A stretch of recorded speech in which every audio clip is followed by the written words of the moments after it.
Friends, आपका ई विद्यार्थी channel पे बहुत बहुत स्वागत है। जैसा कि मैंने कल आपको 11th और 12th की फर्स्ट पार्ट में आपको ट्रांसलेशन स्टार्ट किया था और इंट्रोडक्शन भी दिया था, और साथ ही साथ मैंने बताया था कि जो भी आपका मैंने ट्रांसलेशन स्टार्ट किया हुआ है उसे एक बहुत बड़ा मोटिव देने के लिए ही स्टार्ट किया हुआ है, ताकि जिसकी भी अपनी बेसिक नीड है वो चीज़ कंप्लीट हो जाए। तो मैंने आपको कल बताया था टेंस के 3 पार्ट होते हैं, प्रेजेंट टेंस, पास्ट टेंस और फ्यूचर टेंस। और मैंने आपको ये बताया था कि सभी के 4 पार्ट होते हैं। तो इस हिसाब से देखा जाए तो टोटल 12 पार्ट्स होते हैं, 12 पार्ट होते हैं। तो वही मैं आज स्टार्ट करने जा रहा हूँ, present indefinite tense. Present definite tense मैं पर डे कोशिश यही करूँगा एक टेंस खत्म हो जाए, क्योंकि अगर नॉर्मली देखा जाए, अगर शॉर्ट में भी देखा जाए तो मैं एक ही दिन में प्रेजेंट टेंस को पूरा खत्म कर सकता हूँ। Present indefinite, present continuous, present perfect, present perfect continuous. लेकिन अगर शॉर्ट व्यू पढ़ाना सही नहीं है, अगर नॉलेज देना है तो उस चीज़ को काफ़ी बढ़ा चढ़ा के दें। तो मेरी कोशिश यही रहेगी कि आपके नॉलेज जो है ज़्यादा से ज़्यादा लोगों के पास पहुँच सके। तो आपसे रिक्वेस्ट करना चाहूँगा, इस वीडियो को आप ज़्यादा से ज़्यादा शेयर कीजिए, लाइक कीजिए और सब्सक्राइब कीजिए, ताकि ये नॉलेज जो है उन बच्चों तक जा पाए जो कि बहुत ज़्यादा ऐसी कंडीशन में है जिनके पास पढ़ने का कोई साधन नहीं है। तो ऐसे में ये होगा, वो बिन पैसे के ऐसे फ्री में वीडियो पढ़ सकते हैं। तो मैं अब स्टार्ट करने जा रहा हूँ प्रेजेंट इंडेफिनिट टेंस।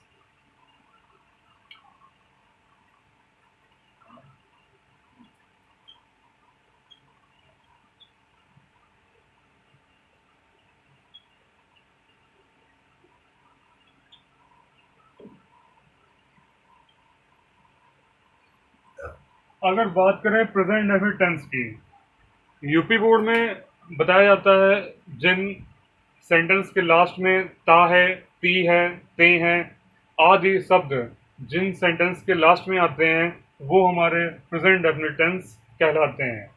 और नॉर्मली अगर देखा जाए तो जो सीबीएसई बोर्ड है, एसएससी बोर्ड है, वहाँ पर हिंदी का तो होता नहीं है, वो पूरा इंग्लिश मीडियम होता है। तो उसमें यही बताया जाता है किस चीज़ को लेकर के, उनकी अपनी हेल्पिंग वर्ब्स को लेके, एस या ई एस। तो मैं आपको ये दोनों टाइप से बताऊंगा, ताकि अगर कोई बच्चा अगर यूपी बोर्ड का है तो वो उसको अच्छे से समझ सके, और अगर कोई सीबीएसई बोर्ड, एसएससी बोर्ड का दे रखा है, कोई बच्चा देख रहा है उस चीज़ को, तो वो भी उसको आसानी से समझ सके। तो मैं पहले बताना चाहूँगा यूपी बोर्ड के लिए।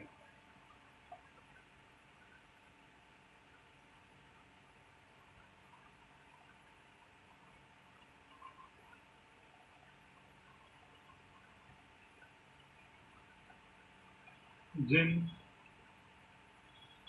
वाक्यों के अंत में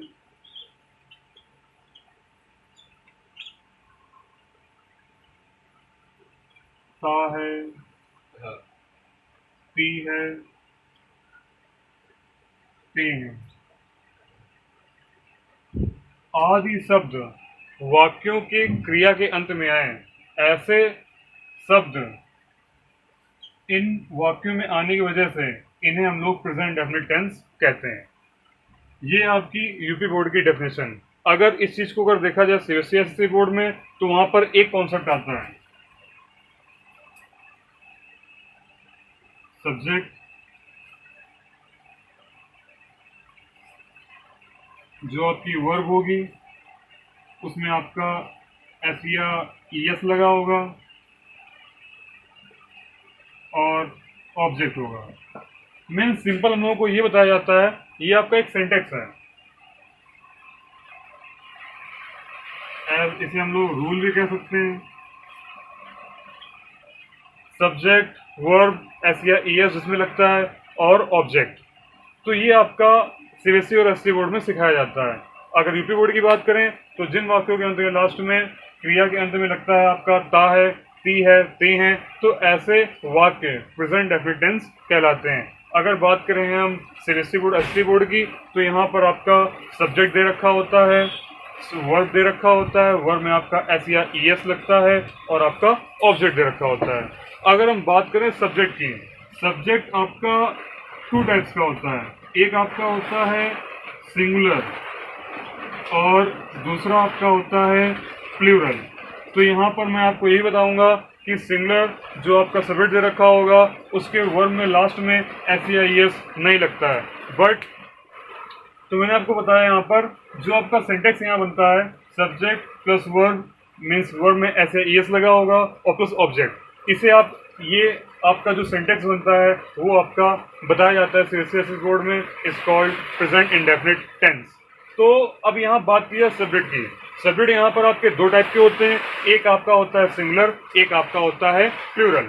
सिंगुलर की बात का की जाए यहाँ पर तो यहाँ पर ही आता है, सी आता है, या किसी का नेम आ जाए या इट आ जाए, तो ये वर्ड आपके आ जाते हैं सिंगुलर में। बट अगर बात की जाए प्लूरल की तो प्लूरल में आपका आ जाता है आई, वी, यू और वे, या अदर टू नेम्स। अगर दो नाम को इंक्लूड कर दिया जैसे कि राम एंड श्याम, रीता एंड सीता, तो इस तरह से अगर दो नाम को इंक्लूड किया गया है वो आपका आ जाएगा प्लूरल में। तो अगर प्लूरल सब्जेक्ट लिया जाएगा तो वहाँ पर वर्ब के साथ एस या ई एस नहीं लगेगा। बट अगर सिंगुलर सब्जेक्ट लिया जाएगा तो वहाँ पर आपका वर्ब के साथ एस या ई एस लगेगा। तो आप इतना नोट कर लीजिए या स्क्रीनशॉट ले लीजिए।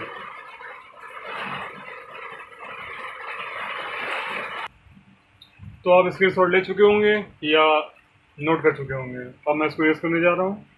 अब मैं आपको बताने जा रहा हूँ कि जो प्रेजेंट इंडेफिनिट टेंस होता है इनके काइंड्स ऑफ सेंटेंसेस मीन्स पहला आता है आपका अफर्मेटिव, सेकंड आता है आपका निगेटिव, फिर आपका आता है इंट्रोगेटिव, फिर आता है आपका इंट्रोगेटिव निगेटिव, फिर आता है आपका डबल इंट्रोगेटिव और फिर आता है आपका लास्ट डबल इंट्रोगेटिव निगेटिव।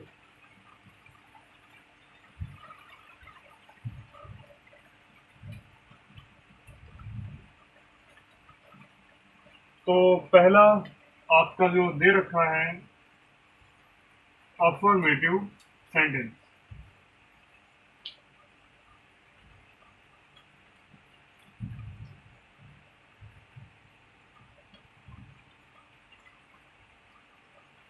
तो देखा जाए तो प्रेजेंट इंडेफिनिट टेंस के लिए जो मैंने आपको काइंड्स ऑफ सेंटेंसेस बताए हैं, ये आपके जो 12 पार्ट्स हैं टेंस के टोटल, ये आपके सभी के लिए फॉलो करते हैं। पहला अफर्मेटिव होगा, दूसरा निगेटिव होगा, तीसरा इंट्रोगेटिव होगा, चौथा इंट्रोगेटिव निगेटिव होगा, पांचवा आपका डबल इंट्रोगेटिव और फिर आपका डबल इंट्रोगेटिव निगेटिव। और इनके जो रूल्स हैं वो भी मैच करते हुए हैं, बस थोड़ा सा डिफरेंस है। तो मैं आपको रूल बताने जा रहा हूं। पहले आपका आ जाएगा अफर्मेटिव के लिए सब्जेक्ट फर्स्ट नंबर पर, सेकंड नंबर पर आ जाएगा आपका वर्ब। अगर आपका सब्जेक्ट सिमिलर है तो वर्ब में आपका एस या ई एस जरूर लगेगा। अगर सब्जेक्ट प्लूरल है तो आपका एस या ई एस नहीं लगेगा। और लास्ट में आपका आ जाएगा ऑब्जेक्ट। तो ये आपका है अफर्मेटिव सेंटेंस का रूल। अगर देखा जाए तो यूपी बोर्ड में किस टाइप से सेंटेंस को इंग्लिश से हिंदी में, हिंदी से इंग्लिश में करते हैं वो से देखिए। तो मैं आपको बता रहा हूँ यहाँ पर टेंस के बारे में। तो पहले आपको बताता हूँ मैं कैसे ये हिंदी टू इंग्लिश ट्रांसलेट आता है। जो आपका ये 8 नंबर का क्वेश्चन आता है कैसे उसको करेंगे। एग्जाम्पल,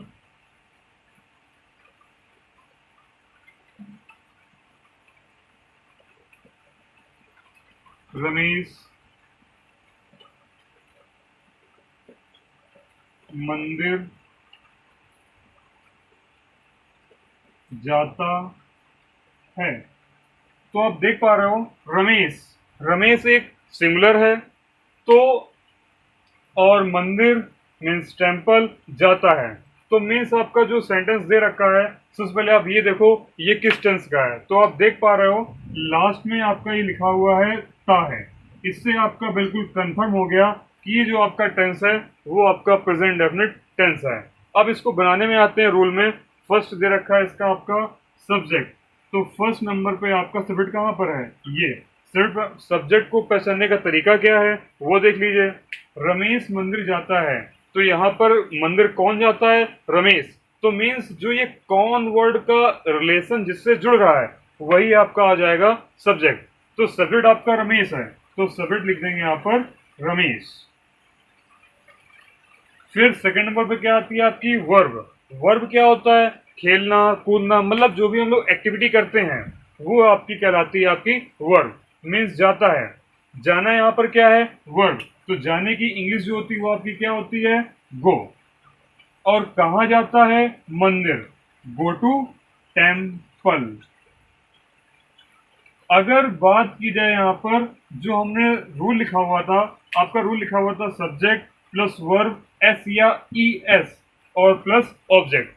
अगर देखा जाए तो रूल के अकॉर्डिंग ये पूरा कंप्लीट है, बट मैंने आपको ये बताया हुआ था कि अगर सब्जेक्ट सिंगुलर है तो वर्ब में एस या ई एस लगेगा।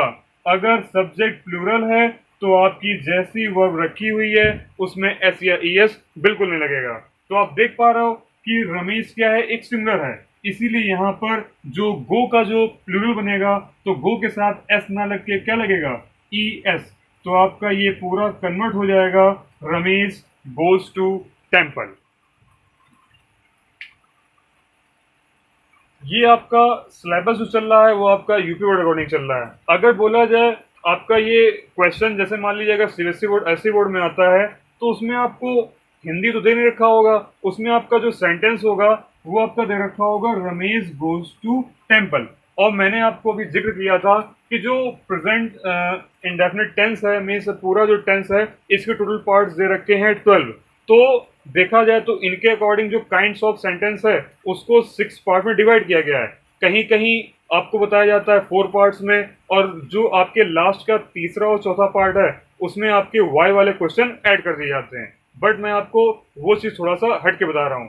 तो देखा जाए तो सीबीएसई बोर्ड ऐसी बोर्ड में क्वेश्चन किस टाइप से आता है? आपको सेंटेंस दे रखा होगा और आगे लिखा होगा चेंज इंटू अफर्मेटिव या निगेटिव या इंट्रोगेटिव सेंटेंसेस। तो इसमें उस टाइप के क्वेश्चंस आते हैं। जब आपका पूरा ये affirmative, negative, interrogative negative, double interrogative और डबल इंट्रोगेटिव, जब डबल इंट्रोगेटिव निगेटिव, तो जब ये सारे पार्ट निपट जाएंगे तब मैं आपको ये बताऊंगा कि जो सीबीएसई बोर्ड ऐसी बोर्ड में जो क्वेश्चन कन्वर्जन जो आती है वो कैसे आती है।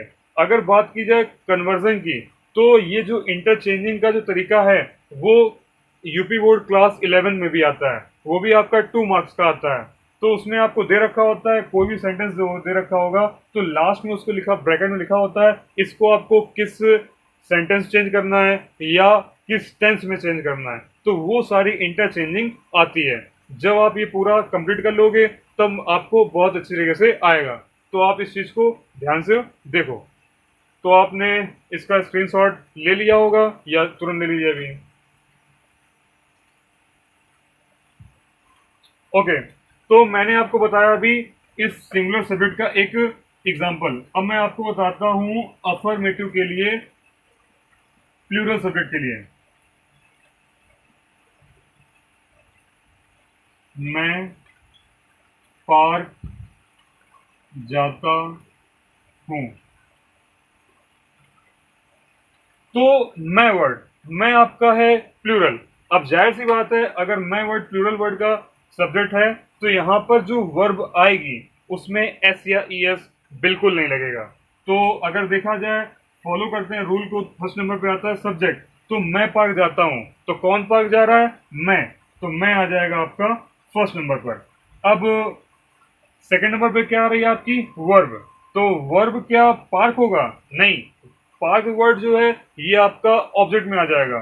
जाता हूँ, जाना, खेलना, कूदना, हंसना, ये एक एक्टिविटी है। जितने भी एक्टिविटी वर्ड्स होते हैं वो आपके आ जाएंगे जाता हूँ में। अब जो जाता हूँ मतलब गो, तो ये आपका आ जाएगा गो। अब कहाँ जा रहा हूँ? Park, go to park.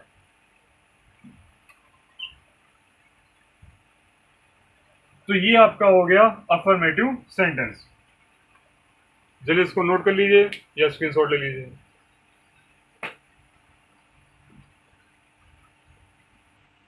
तो आप नोट कर चुके होंगे। अब मैं आगे बताता हूँ नेगेटिव सेंटेंस।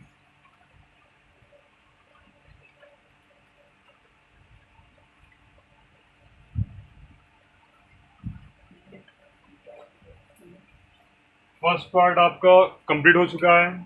अब मैं बताने जा रहा हूँ आपको इसका सेकंड नेगेटिव सेंटेंस। मीन्स इसको हिंदी में बोलते हैं नकारात्मक वाक्य। अगर नेगेटिव सेंटेंस का लिया जाए तो इसका जो रूल है वो आपका रूल क्या है, देखिए अफर्मेटिव में क्या था, जैसे उसमें सब्जेक्ट पहले नंबर पे आता था तो यहाँ भी सब्जेक्ट फर्स्ट नंबर पे ही आएगा। नंबर सेकंड उसमें क्या आ रहा था, वर्ब आ रही थी, बट यहाँ पर सेकंड नंबर पर वर्ब नहीं आएगी, वर्ब आएगी आपकी थर्ड नंबर पर। यहाँ पे आपकी जो इसकी जो हेल्पिंग वर्ब होती है डू और डज, ये आपकी हेल्पिंग वर्ब यूज होगी सेकंड नंबर पे। फिर आपका आता है थर्ड नंबर पर वर्ब, एंड लास्ट में आपका आ जाएगा ये ऑब्जेक्ट।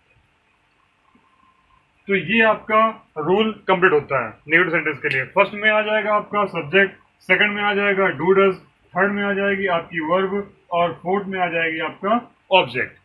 तो यूपी बोर्ड के अकॉर्डिंग देखा जाए तो यही सेम इनकी मतलब आइडेंटिटी बनती है, और अगर सीबीएसई और एससी बोर्ड की देखी जाए तो यही इनका नेगेटिव सेंटेंस का रूल बनता है। बस फर्क क्या है, जो यूपी बोर्ड में है जान पहचान करने के लिए ताहे तीहे के बारे में बताते हैं, बाकी जितना भी रूल मैंने बताया हुआ है अफर्मेटिव के लिए और निगेटिव के लिए ये सब आपका सेम चलेगा।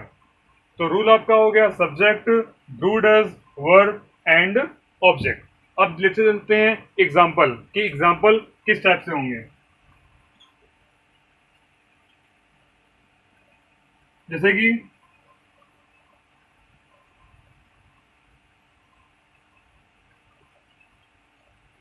रमेश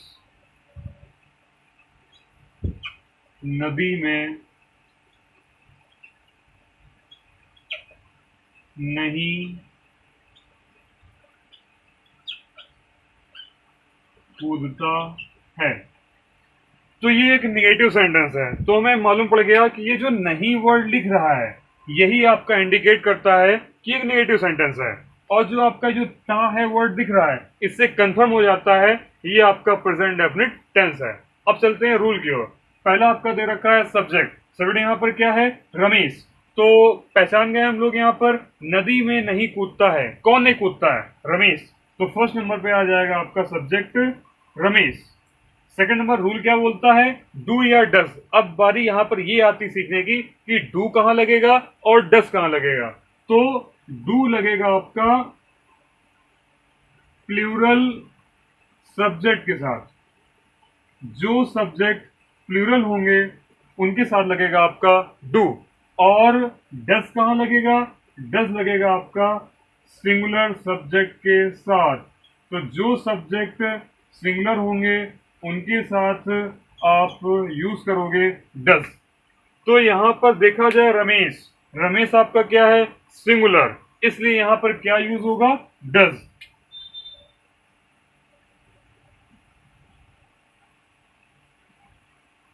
ओके, अब इसके बाद डू डस के साथ एक इंक्लूडिंग था वर्ड नॉट का। सॉरी मैं आपको बताना भूल गया। तो डू डस के बाद तुरंत क्या लगेगा, आपका वर्ड लगेगा नॉट। तो यहां पर रमेश के साथ क्या हो गई, डस लगी हेल्पिंग वर्ड, तुरंत क्या लग जाएगा आपका नॉट। और फिर आपका दे रखा है वर्ब, वर्ब आपका क्या है, कूदता है, कूदना मीन्स जंप।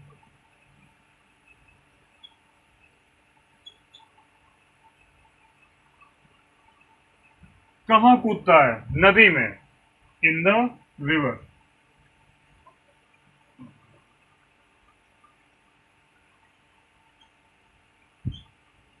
तो आपका सेंटेंस हो गया रमेश नदी में नहीं कूदता है। तो आपका बन जाएगा Ramesh does not jump in the river. अगर इसका एग्जाम्पल और लेते हैं,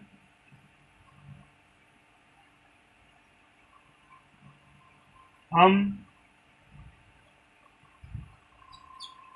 खाना नहीं खाते हैं। तो यहां पर आप देख पा रहे हो जो ये हम वर्ड दे रखा है ये आपका है प्लूरल। तो अगर प्लूरल वर्ड आया हुआ है तो निगेटिव सेंटेंस की बात की जा रही है, तो इसमें आपका लगेगा वर्ड डू। तो फर्स्ट नंबर पे आ जाएगा आपका वी, सेकंड नंबर पे किसका यूज होगा, डू का, तो वी डू। फिर इसके बाद तुरंत आपका क्या लग जाएगा, नॉट। थर्ड नंबर पे क्या आ जाएगी आपकी, वर्ब। तो वर्ब यहां पर क्या है, खाते हैं। खाते हैं मीन्स ईट, और क्या खाते हैं, खाना, तो ईट द फूड। तो आपका बन गया we do not eat the food. तो ये है आपका नेगेटिव सेंटेंस, जिसका रूल क्या था, subject plus does not, do does plus not. ये एक इंक्लूडिंग वर्ड है, मैं यहाँ पर नॉट में भूल गया था, सॉरी। बट आप उस चीज को इग्नोर करोगे और रूल की ओर फोकस करोगे। तो subject plus do does plus not, verb और प्लस ऑब्जेक्ट। तो यहाँ पर आपके मैंने दो एग्जांपल दिए, जो कि आप इसको आराम से समझ सकते हो। कोई भी अगर सेंटेंस आपको दिया जाएगा, सबसे पहले आप देखोगे लास्ट में वर्ब में क्या लिखा हुआ है। मैं आपको बता रहा हूँ प्रेजेंट डेफिनिट टेंस, पहचान बताइए आपको मैंने, ता है, ती है, ते हैं। तो लास्ट में आप देखोगे क्या ता है, ती है दे रखा है या कुछ अदर दे रखा है। पहचान हर टेंस की अलग अलग है, तो उस चीज को देखते हुए आप इस चीज को देखोगे। तो लास्ट में ता है, ती है दे रखा था, कंफर्म हो गया कि ये हमारा प्रेजेंट डेफिनिट टेंस है। तो रूल को हमें याद करते हुए चलना है। अगर रूल को नहीं याद करेंगे तो सेंटेंस हमारा गड़बड़ हो जाएगा। जो मेन रूल होता है वही सेंटेंस की जान होती है। अगर इसे ही नहीं याद करेंगे तो सेंटेंस हमारा बिल्कुल भी नहीं बन पाएगा। तो रूल आपके ये रहे, नेगेटिव के लिए ये रहा और अफर्मेटिव को मैंने पहले बताया। जल्दी से इसका स्क्रीनशॉट ले लीजिए या इसे नोट कर लीजिए। तो आप नोट कर चुके होंगे। तो मैंने आपको आज बताया अफर्मेटिव के बारे में, निगेटिव के बारे में, और टाइम की थोड़ी सी यहाँ पर पाबंदी है, इसी वजह से मैं आपको आज इतना अफर्मेटिव निगेटिव दो पार्ट बता पा रहा हूँ। और बाकी आप इस चीज़ को मजे में पढ़ते हुए चलिए, बिल्कुल माइंड में फोर्स नहीं करना है और बोरिंग बिल्कुल नहीं होना है, क्योंकि ये चीज़ आपकी बोरिंग बिल्कुल भी नहीं है। नॉर्मली आपका बेसिक है, उस चीज़ को आप ध्यान देते हुए चलिए। भले ही आप मतलब नोट डाउन मत कीजिए, बट आप स्क्रीनशॉट लेते रहिए, और इसको आप मतलब इतना है जब आपका मन हो आप स्क्रीनशॉट देख सकते हो और उस चीज़ को रिवाइज कर सकते हो। तो आप आज जो भी मैंने आपको पढ़ाया तो ये आप रिवाइज कीजिए और प्रैक्टिस सॉल्व कीजिए। और बाकी कमेंट्स में अगर आपको कोई भी टेंस नहीं आता है तो वो चीज़ आप हमें कमेंट में कर सकते हो, तो उस चीज़ को आपको सॉल्व करके दिया जाएगा और आपको एक लिंक दिया जाएगा जिससे आप ग्रुप में ज्वाइन हो सकते हो। उसमें आप अपने क्वेश्चंस पुट कर सकते हो। तो आप इस क्वेश्चन जो भी आज पढ़ाया गया हुआ है इसे लाइक और शेयर जरूर कर दीजिए। और जो भी आपका जो नेक्स्ट पार्ट है वो आपका कल वीडियो में डाल दिया जाएगा। तब तक के लिए आपके लिए बहुत ज़्यादा दिन शुभ हो। और जो भी आपका रिजल्ट आया हुआ है 11th और 10th क्लास का, उसके लिए आपको वेरी वेरी कॉन्ग्रेचुलेसन्स। और आपका जो भी आप नेक्स्ट स्टेप लेंगे वो आपको मैं अपने दिल से बहुत ही ज़्यादा विश देता हूँ। आपका बहुत ज़्यादा आभार प्रकट करता हूँ कि आप अपने जीवन में बहुत ज़्यादा कामयाब हो और जो भी आप करना चाहते हो वो आप उस चीज़ को गेट कर सको, गेन कर सको, प्राप्त कर सको। और इसे आप ज़रूर सब्सक्राइब कीजिए और लाइक कीजिए और शेयर भी कीजिए। Thank you.